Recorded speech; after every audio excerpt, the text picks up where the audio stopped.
Welcome to another Sober on a Drunk Planet podcast. This week we've got Heather from sunny Hull. Is it sunny?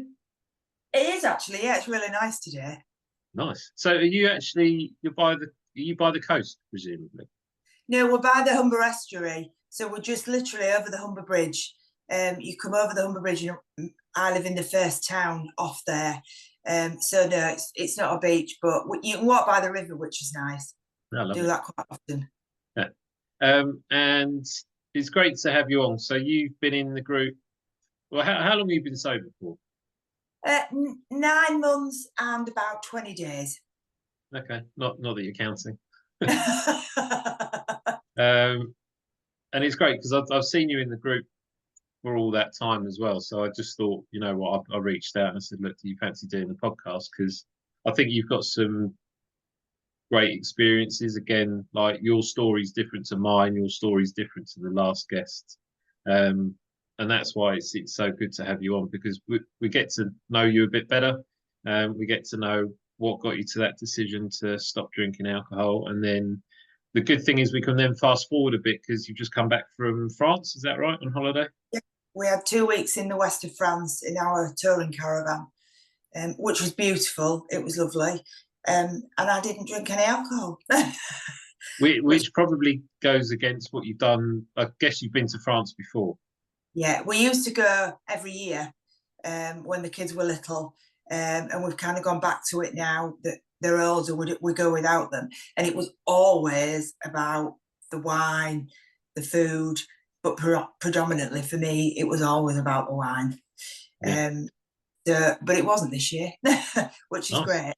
Okay, well, we'll park that for the minute, and then we'll come on to the sober holiday stuff in a bit. But I guess this is where I just hand it over to you, and you sort of say, well, this is me. I'm Heather. I'm from Hull, and this was me growing up. How alcohol was involved, and then just bring us to the point where you went, yeah, I've had enough. I'm going to try this sober thing.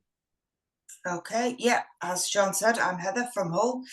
I think for me, my very first experience with alcohol was probably about 14.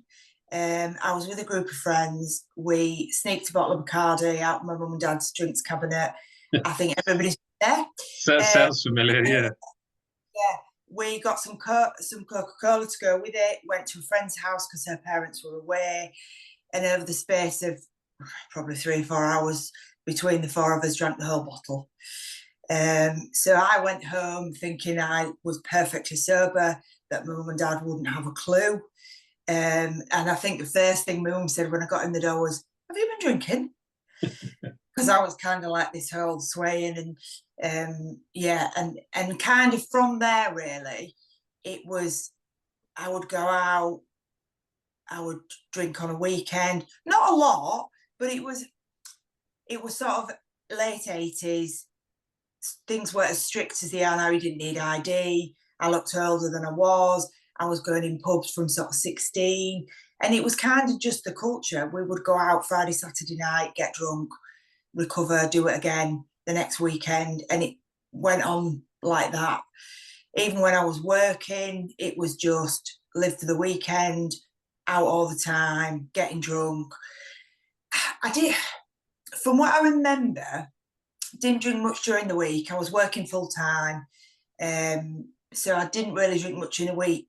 But on the weekend, it was Friday night, Saturday night, quite often Sunday lunchtime, and that was just my teens and 20s.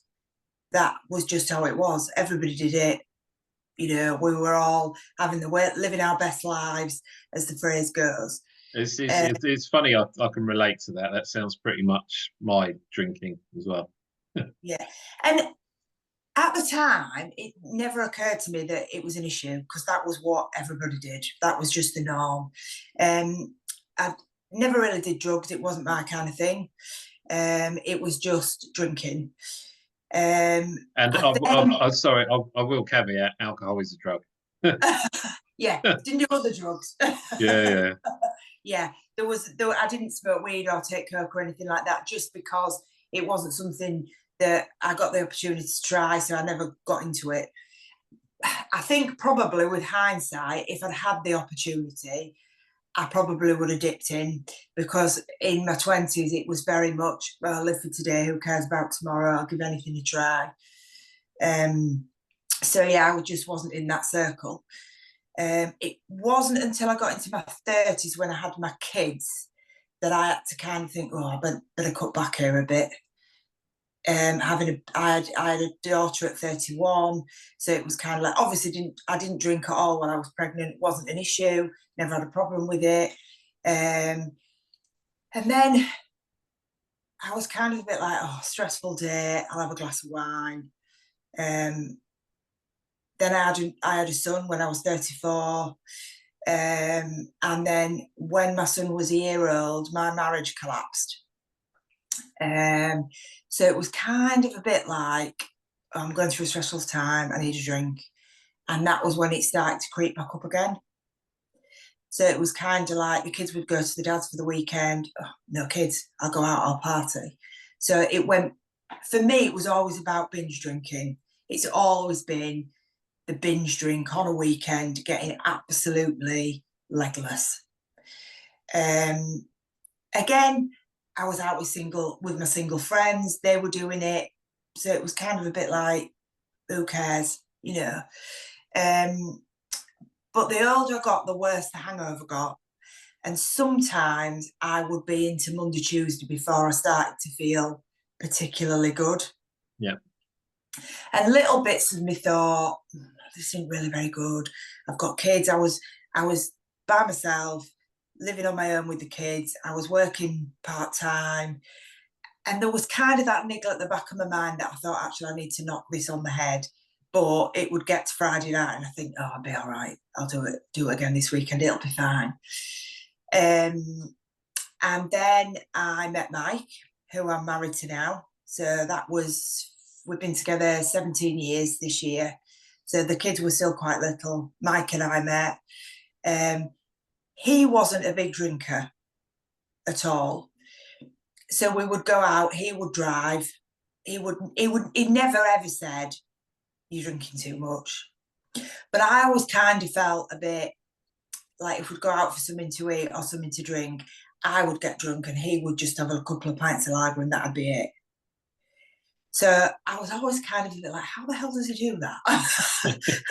Because I could never do that. Yeah. If I opened a bottle of wine at home, it would be an empty bottle before I went to bed. Yeah.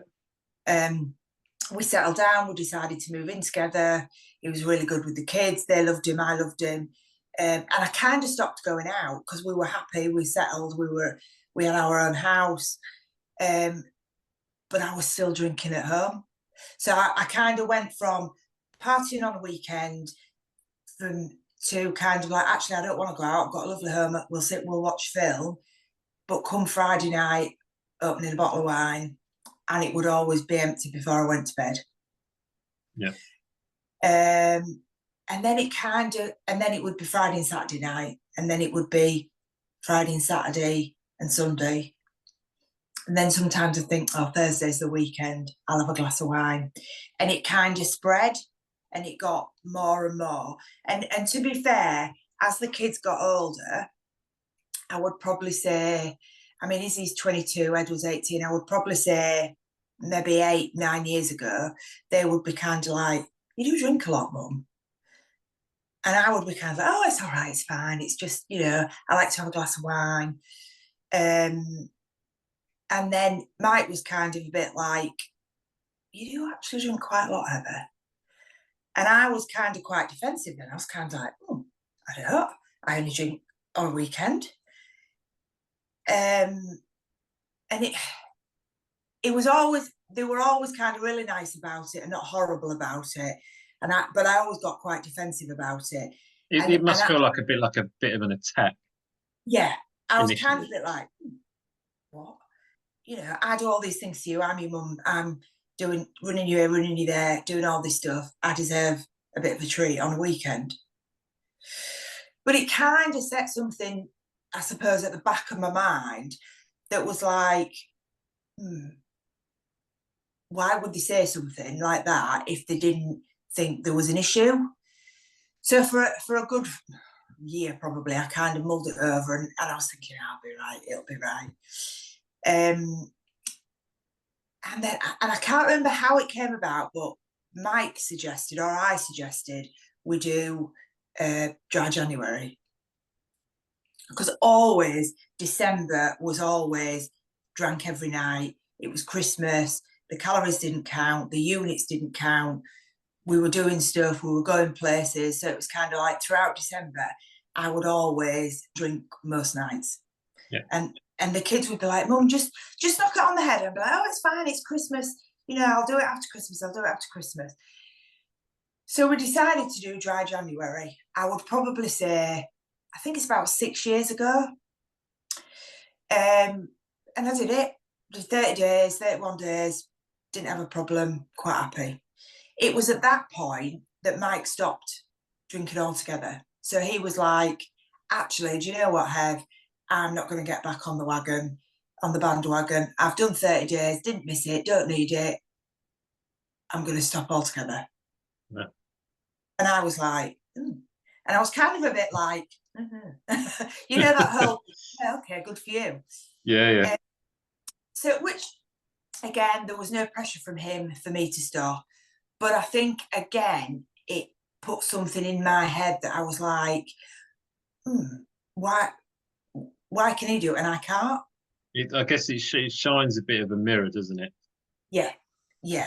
And I was kind of like, and it was then that I thought, you know, I'm going to start and read some stuff, because actually we are quite a competitive couple in a fun way. And I was kind of thinking, if he can stop, he's going to be kind of like really smug and go, yeah, go me. And I'm going to still be drinking. He wasn't, obviously, because but it put something in my brain. So I started to read some quick lit. I read, there was a Sober Diaries I read. There was one a while ago, 6 weeks sober, something like that it was called. I read all sorts of different bits and pieces. And to be fair, it kind of resonated. It was that whole, there are people who can drink, who can have a couple of pints of lager or a couple of glasses of wine and they're done. But there are people who actually can't. And I'm one of those people who can't.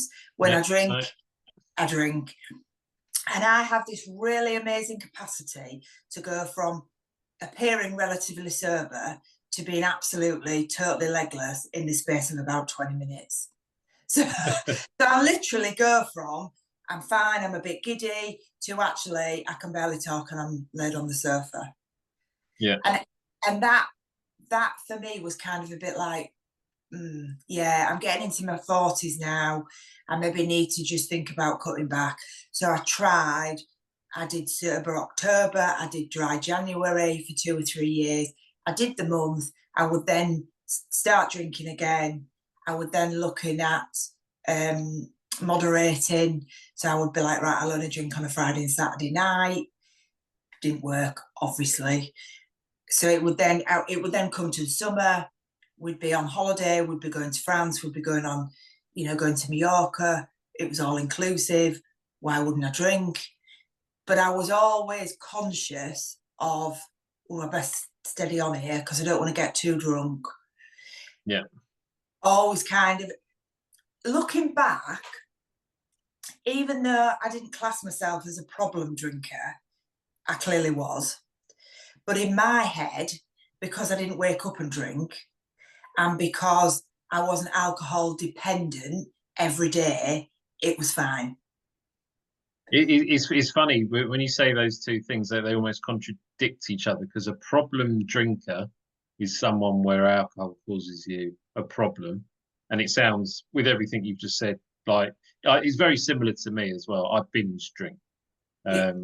And then it crept in more and more during the week, and then I would do drugs and stuff like that as well. But I think that the problem with a lot of people is that they don't think they're an alcoholic because they have a preconceived idea of what an alcoholic looks like. But what they're forgetting is that alcohol at any level could be a once a week binge, can be problematic for you, which is what you were just saying, I think. Yeah, absolutely. But I think it wasn't until I started reading more that I kind of thought, yeah, I can see where these people are coming from with actually, it's not about it's about the fact that you binge drink, that you drink till you fall over on numerous occasions. I did join a couple of other groups, online groups, I would probably say 3 or 4 years ago. And if I'm honest, I found them quite judgy, as in just kind of like, you've got to do this, you've got to do that. This is how you're going to stop. You've got to put all this work in, and if you don't, you'll fail. Yeah. So I was a bit like, oh God, I just want to stop drinking. I just want to knock it on the head and move on. But I suppose I did realise you can't just do that. You've got to do something. You've got to want to stop. You've got to find your niche, I suppose. Yeah. For me. And then I would probably say a year ago, I found your book. I didn't read them in any specific order. There was just the two then, the 3 sober steps and the stop drinking one. Yeah, the giving up alcohol, the blue and the orange ones there. Yeah. So I read the blue one first, and I kind of thought, there was things that, the biggest thing for me was the FOMO. Yeah. Was the fear of missing out. And that totally resonated with me, because it was kind of like, if I don't drink, my life will be totally boring. I'll be a really dull person, and I won't get invited anywhere, and I won't enjoy myself. And I was a bit like, do I really need alcohol to do that? So, I was reading it, and I was reading about journaling and the mindfulness.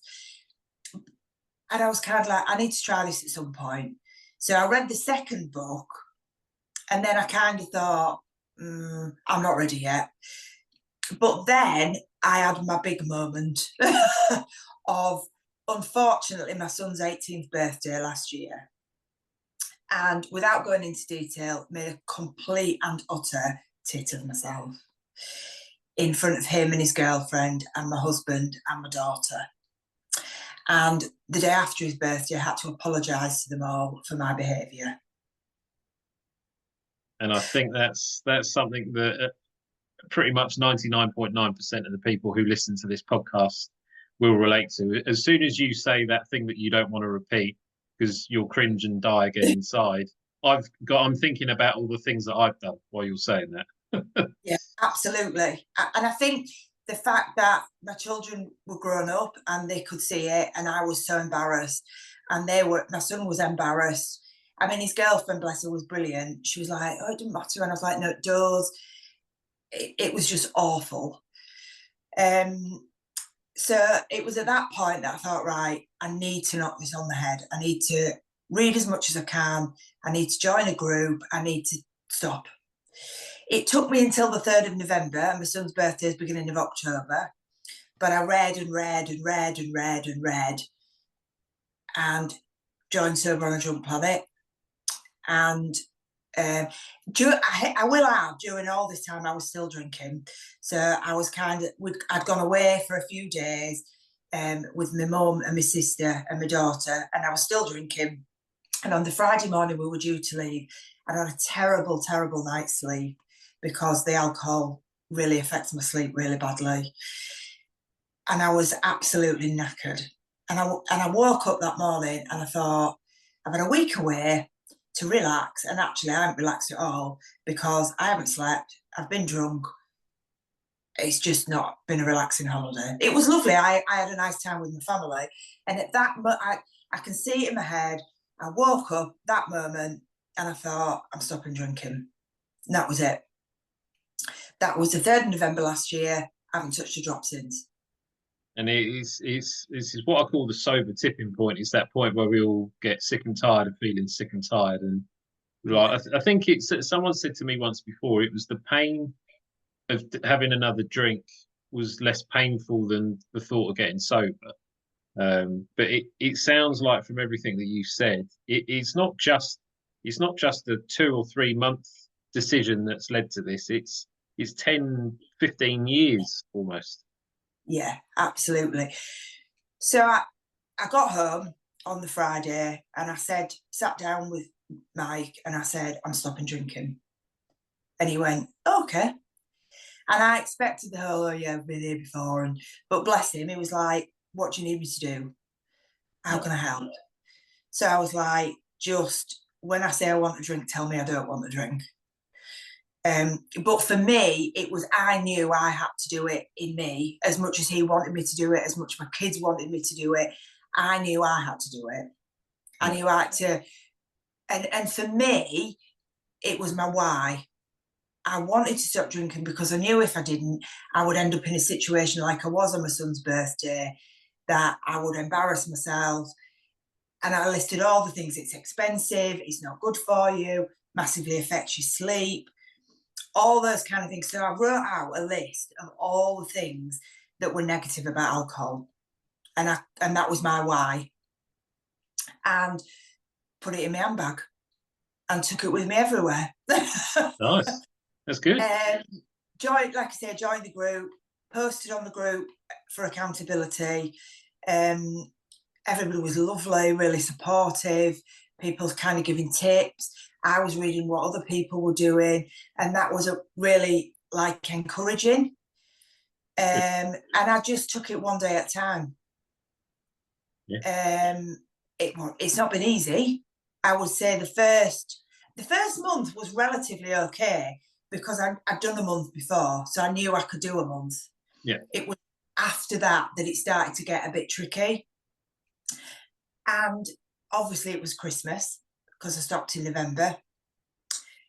And I was kind of like, at one point I did think, shit, why did I not choose January? You know what? That's the people always use that sort of date thing, or after a birthday, or after a funeral, or a wedding.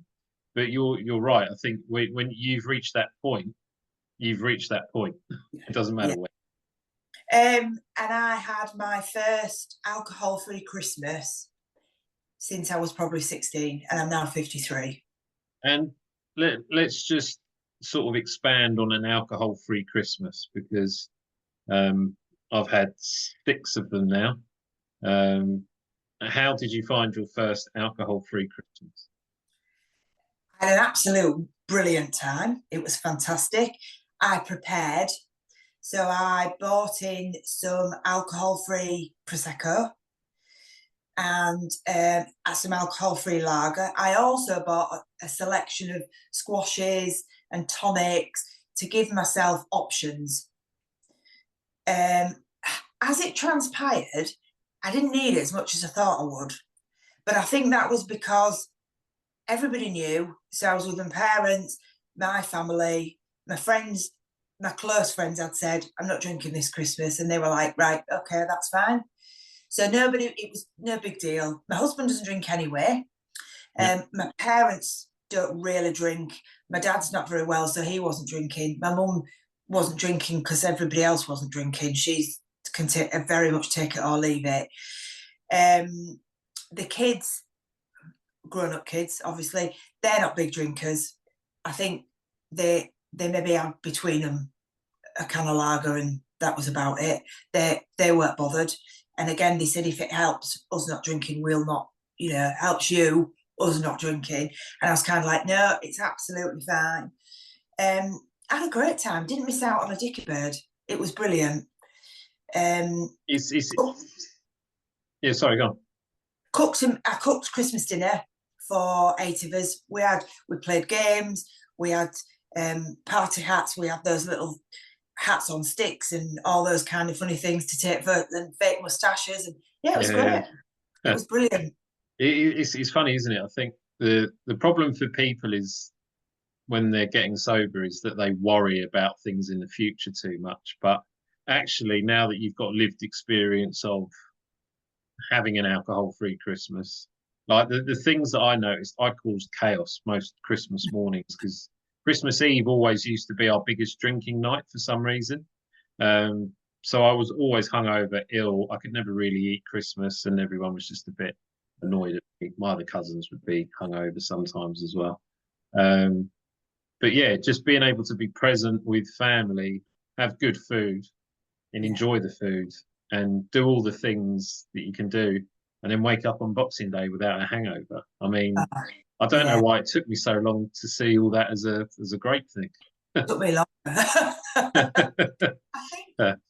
one of the biggest things since I've stopped drinking is the pressure of drinking. So I would always be justifying with myself. So like if I was cooking Christmas dinner, I wouldn't drink till after I'd cooked Christmas dinner. If we were going out for a meal, I wouldn't have a drink before we left. If I was going out with friends, I would only stick to two. There was always kind of I was always trying to think, how do I stop myself drinking so much? So it was always at the back of my mind thinking, I'm only going to have two. I'm not going to get drunk. I'm not going to do this. I'm not going to do that. Whereas when you stop, you don't have any of that because It sounds tiring, the amount of mental energy you use having that conversation internally with yourself. exhausting, absolutely exhausting. And now that's gone because now I don't have to justify drinking. So I don't have to think, have I got a bottle of wine in? Shall I call on the way home and get one? Shall I buy a small bottle instead of a big one? Because if I buy a small one, will I go out and get another one? But I don't think you realise all of that crap until you actually stop drinking. Yeah, it's in Alcoholics Anonymous, they used to phrase it as an obsession.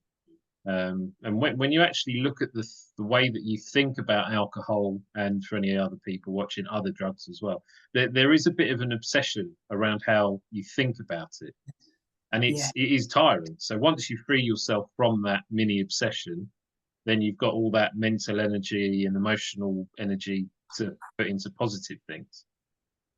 Just it's weird because I think Christmas was very much in my mind. If I can do a sober Christmas, if I can get through Christmas and New Year and not drink, I can do anything. And come January, I felt a bit more confident. I wasn't stupid enough to think there wouldn't be challenges along the way because I knew there would be. But it was almost kind of like, yeah, I've done that now. That's the worst bit. Not drinking at Christmas. And actually, it was great. It was fine. Nothing happened. The world didn't implode. Yeah. And kind of, and I started then to kind of move on and try and I tried different things. I tried journaling, hated it, wasn't for me at all. Yeah. But I know it works for a lot of people. I meditated for quite a while. That was really helpful, just to kind of relax and take my mind off everything. I still do now on an evening, so I'll take time out, but I tend to read rather than meditate because I enjoy reading. Reading's a form of meditation. Yeah, that's kind of my way of relaxing. But come January this year, I was kind of like, right, I've stopped drinking. I need to do something else now. I need to kind of get into the swing of keeping busy, so I don't think about alcohol all the time. So my husband and I decided we would go on a healthy eating plan. So we followed a Mediterranean style diet. So we cut out processed carbs, that kind of thing. And between us in 3 months, I lost a stone and a bit, and he lost a stone and a half. Wow. What was interesting while we were doing it was the time I had to actually prepare the meals, do the menus, because actually I wasn't obsessing about drinking. Yeah. So that we still kind of follow it loosely. We've got to a weight that we're both happy with. So that's really good. Still can't get my head around the whole exercise malarkey. Just I'm built for comfort, not for speed. You know what? I know that the books talk about exercise, and I know that I personally retrained as a personal trainer, so I try and encourage people to do it. But look, I know from talking to loads of other people, my other half included, like exercise for her is just really difficult because she loves reading, she loves doing arts and crafts. I mean, you don't have to do exercise, but I think you always have to be mindful of the physical limitations that come with not exercise. Yeah, I mean, we walk the dogs every day and we hike. Which is exercise. 20 minutes, yeah. We we hike quite often when we have time. Exercise. Yeah, so like, but I've tried the gym, I've tried classes, and it's just doesn't work for me with our lifestyle and my work timetable and things. But for me, it's kind of like I just have to let it go. I keep thinking about it. I keep trying different things. But for me, the most important thing is that I'm been alcohol free for over 9 months. That for me is the big thing. Yeah, and I would question you being harsh on yourself about the exercise, because you've said that you walk the dogs, which is exercise, which is more than most people would do. And then you say you're hiking. You probably are outdoors more with the time and energy you get from not being hungover as well. Like, we'll come on to the holiday in a minute. So Yeah, while you're saying you're not exercising, you are. yeah. I am a little bit of a perfectionist, Aren't and we all? so when I'm doing something, it's kind of like I need to do it exactly right. But I'm learning that actually I don't have to do everything full tilt 100 miles an hour. I can cut myself a bit of slack. So Yeah. that's You know positive. what? I think that's a really good point, because I'm similar to you. I suffer with perfectionism. And this week I'm not feeling myself. I don't feel 100%. And my head this morning, when I'm looking at my gym app, seeing all the workouts I needed to do, I just went, you know what? Fuck it. I'm not going. I'm not going. I don't care what my coach says. I really can give a shit. I don't feel like it. I'm having a week off, and that's fine. My old self would have probably had a bit more of a negative thought process that would have gone down a rabbit hole. But you know what? Accepting sometimes that's fine is more than enough. Yeah, absolutely. I think one of the things I've learned through this whole process, to be fair, is that actually when I'm doing nothing,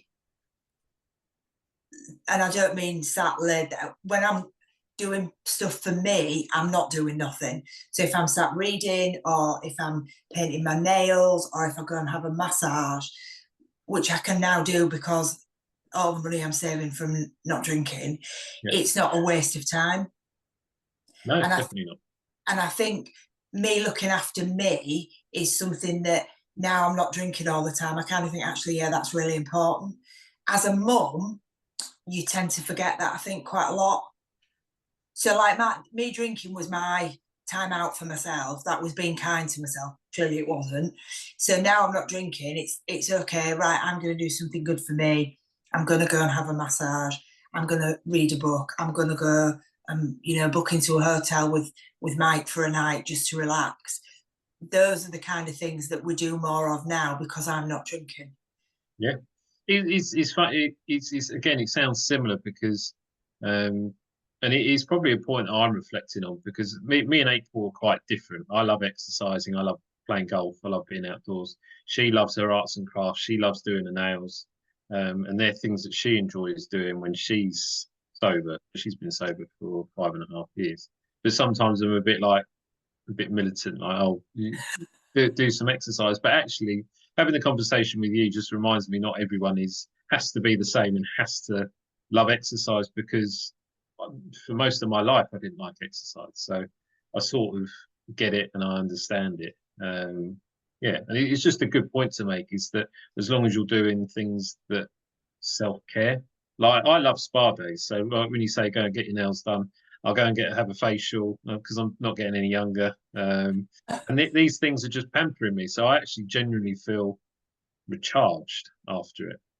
Yeah, yeah. And I think that was another thing.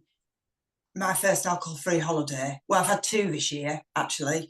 Oh, We went to Rome in April, and it wasn't a relaxing holiday because we were doing all the touristy things, there's 20,000 so steps. much stuff to do there, isn't there? Yeah, it was fabulous. Had a couple of wobbles in restaurants on the evening because to me, holidays were all about relaxing. Relaxing was all about drinking. The So association's huge for going on your first sober holiday. yeah. Mike and I went with the kids. The plan was to go without them, but once they knew we were going, they were like, "Oh, can we come?"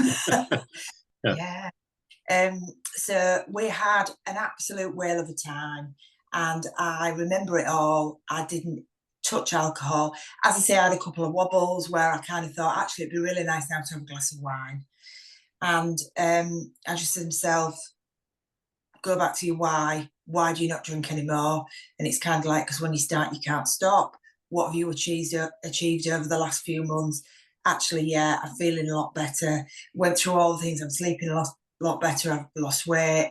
Is that the point? Sorry, is that the point where you bring out that scroll that you wrote in your handbag? Yeah, that's gone now. Okay. It's here, and Yeah. the first wobble was. It took me a few minutes to kind of go, no, I'm not doing it, and I had an alcohol-free lager. That was absolutely fine, worked a treat. The second wobble was again the same thought process. It was that I'm having a meal, it's nice, I could have a glass of wine, and I just shut it down. No, go to your alcohol-free lager, forget about it. And that shows self-growth. That shows you've understood your triggers, you've understood to take a second back, because I think when you're in the drinking stages, you don't even think. There's no thought process, so you just instantly drink. But you've done all the right things there. Yeah, and it was lovely. It was great. As I say, that was back in April, and then just recently, Mike and I took our caravan, as I said, to France. We had 10 days, and that was always French wine. The two go together, or it did in my head. So I was like, it could be a challenge. I might struggle. I had one tiny little wobble where I was eating moules frites, which is one of my favourite dishes. It was always came with a big glass of wine. And I thought, I could just have a glass of rosé with this. And I said to myself, but I don't drink anymore. That was it. And I was kind of like, afterwards, I was kind of like, yes, you've got this. And it was a real buzz, actually, because going to France for 10 days and not drinking would have been absolutely unheard of for me. And we had a wonderful time. I still drink when I have a gluten intolerance, so I can't drink ordinary lager. But ironically enough, alcohol-free lager, when they de-alcoholize it, whatever they do, it takes out some of the gluten, and I can drink. So occasionally I will, if we're out for a meal and I think actually it might be a trigger here, I have an alcohol-free lager, have Heineken or Erdinger or something like that. Not very often. I generally drink squash, tonic, those kind of things, lemonade, Coke. But if I think in my head, or if I go to my head and I'm thinking I'm going to struggle tonight, I'll just have an alcohol-free lager, and it's fine. And I don't worry about it now. I don't think, very rarely do I think, oh, I could murder a glass of wine. It's just, in my head, I'm a non-drinker now. I don't drink alcohol, and that's just kind of like it. And that's a great place to be, isn't it? I think from everything that you've said, like it's a journey that's not just been a year, it's been over the last 15, 20 years. Yeah. I think for everyone who gets to a point where they stop drinking, it's because there's been loads of things that have happened over a longer period of time. But then on the flip side, you're seeing all the benefits, and those benefits add up to the point where you're now owning the fact that you're a non-drinker. The one thing that really kind of encapsulated for me how well I'd done was, for my birthday this year in April, we all went out as a family. There was about 10 of us, and we went to the restaurant, and I was sat next to my dad, and the waiter came and he was asking everybody what they wanted to drink. And I said, I'll have a Diet Coke, please. And my dad just leaned in really quietly and said to me, I never thought that day'd come where you'd stop drinking.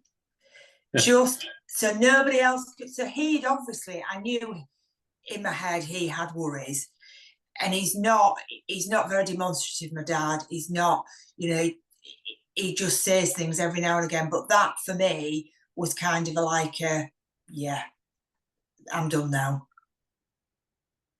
It's good reassurance, isn't it? but it was done in a nice way. It wasn't like, oh, thank fuck for that. It was good, Which I think good probably on what you. he wanted to say, really. But Yeah, yeah, yeah. it was just kind of that whole, like, he clearly had worries about my drinking, never really went into great depth about it, but could see, because he knew that I'd stopped. And now it's kind of like, I just don't think about it generally most days. Whereas previously, I would always at some point during the day think about alcohol, whether I'd got any in, whether I was going to drink. Whereas now I just get up and live. And that's exactly what it is. Getting purpose beyond the Yeah, bottle, as it were. yeah, absolutely. I do think that without your books and the group, it would have been a lot harder, because just Again, not paid promotion, but thank you. for me, as I say, I'd been on groups before and I always kind of felt it was a bit judgy. And whereas Sober and Plonic, just it fit for me. People were really kind, they were really supportive. Other people were struggling, they weren't made to feel as though it was the ultimate sin by relapsing. It was, and people would message and go, "Great, well done, keep it going," and it just felt right for me, I think. And I think probably I was in that headspace where I came across it at the right time as well.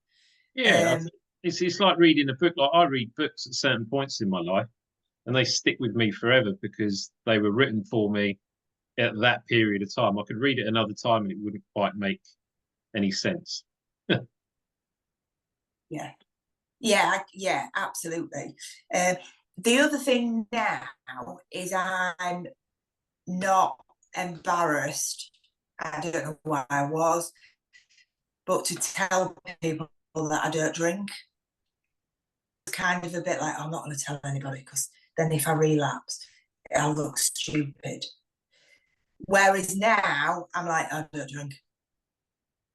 Yeah, no, I think that shows the confidence and experience of having all the benefits that you can quickly outweigh why you are sober now compared to when you were drinking, because it's that much more beneficial for you, but also for everyone around you, it sounds like.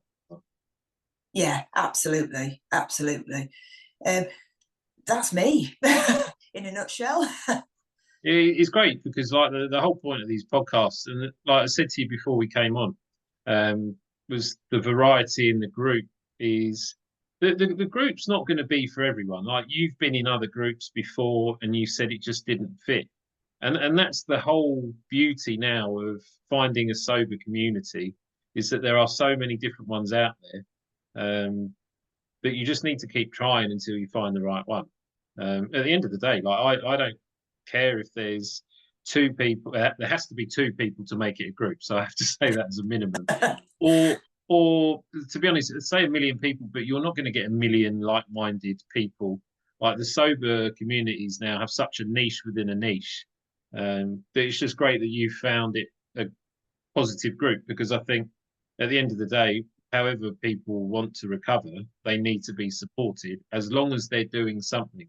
The one thing I won't support is people coming in and moaning about everything while they're not doing anything, because you can keep giving people options, but until, like you said, and it's the same for most of us, until you're ready to change, no one's going to do it for you. I think I realised at 31 years old that life was a DIY project, and for the most of it, I was always waiting for people to sort of save me. Yeah.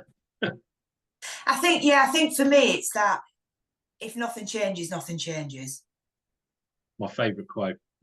Yeah, that's kind of like, actually, and for me was, I'm really proactive. I was always really proactive in other parts of my life. So I had a job that I enjoyed. If there was something that I didn't like, I would try and change it. If I wanted to lose weight, I would diet. Or my mum always used to say, you're super bossy and super proactive and you get stuff done. Yeah. But this whole alcohol issue was kind of like, why is it taking over my life? Whereas now I think, actually, if I can stop drinking, I can do anything. And that, but you've got you've got to put the work in. You can't just sit back and think, oh, I'm going to stop, it'll be a doddle, because it's not, it's hard. But if you want to do it, you can do it. Because if I can, anybody can. Yeah.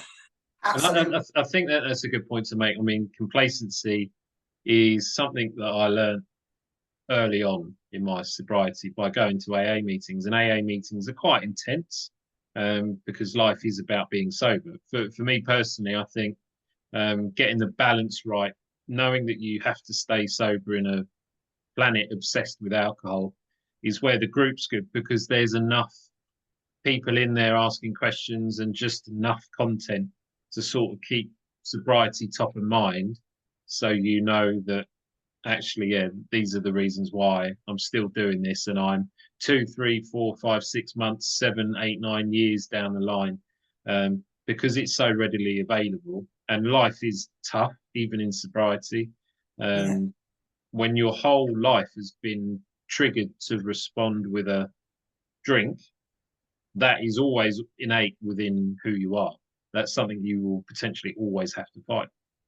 Have you had any drinking dreams since you got sober? No, I haven't had any at all. Okay. Which I don't know whether it's a good thing, bad No, thing. it's neither. It's Yeah, just no, sometimes people do. just it's just one of the things that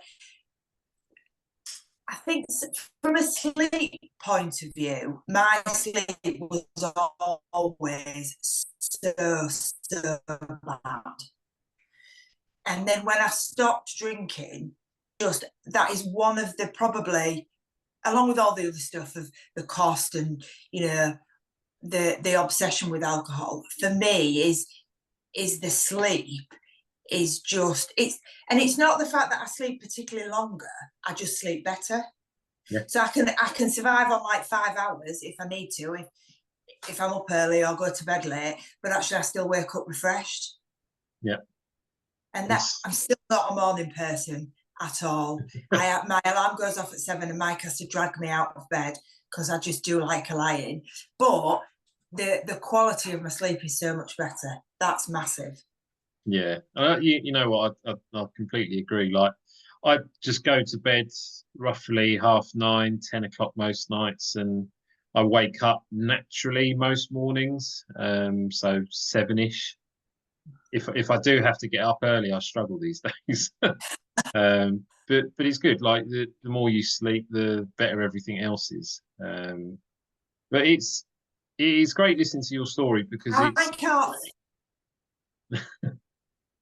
it's been great listening to your story, because there's so much that I think other people will relate to, and things that I relate to, like going into your parents' drinks cabinet. I think parents' drinks cabinets have a lot to say for not just like, because we're different ages, but it's still a common theme. Like, it's not just an English thing; it's an American thing as well, because they've got their cocktail cabinets. And even when I was in rehab, like the Army, the U.S. Navy, all had competitions in Bahrain about who had the most stocked cocktail cabinets.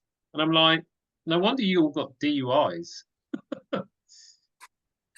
Yeah, it's mad. Absolutely. That, I think the other thing that Sober on a Drunk Planet is just encapsulates it brilliantly.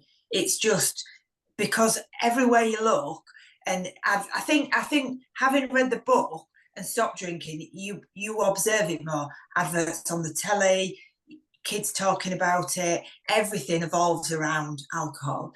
And now that I've stopped, I can't think of one thing that is positive about drinking. We're all good at making it relaxes you, makes you feel better, builds your confidence, yada yada yada. But now, I think, how has it taken me so long to realise that actually it's so bad? Yeah, it's nuts. Have we got a technical glitch? We've got our first technical glitch within the hour of doing the podcast, which isn't bad, because before I had proper internet, Not bad at all. fiber optic stuff, I was editing stuff all the time because it just kept skipping. But I think with the technical error, I think it's a good time to wrap it up because we're just coming up to the hour now. Brilliant. But thanks very much for sharing. It's been great seeing you in the group, sharing and seeing you enjoy sobriety so much as well. And yeah, well, hopefully we would do another catch up in another 6 months and see how you've been getting on. Definitely. And good luck with the golf. Yes, thank you. Hope all goes well. All right, nice to talk to you. Thanks very much. Thanks very much. Bye.